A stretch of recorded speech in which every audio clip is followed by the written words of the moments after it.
It almost seems like every 24 months there's a different small city that's been overlooked forever that's just been growing, usually driven by, economic fortune.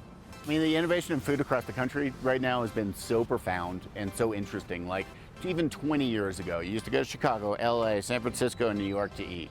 Now you can go and eat amazing food in Minneapolis, like amazing food. I just took my first trip to Minneapolis, and I just absolutely fell in love with it. So I think it's one of those cities that is so uniquely its own. There's a lot of pride from the people who live there, and that feels very, I connect with that. I find Birmingham a very exciting town to eat my way through, and who would have thought that? Birmingham is a gold nugget in a river of mud. We now have restaurants in places you would never think of having a restaurant. Birmingham is one, Minneapolis is another.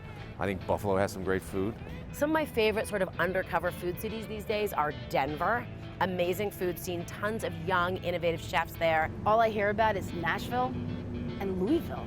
It's burgeoning. It's a burgeoning food city. I'm gonna say Team Louisville for the win. Philadelphia has come so far in the last decade or so. It is a hotbed of good food right now. We've repopulated the zones. Everybody went to the big cities, and now they've gone back to where they're from, and are really building these brick and mortar places that are showing off the truth of what is really American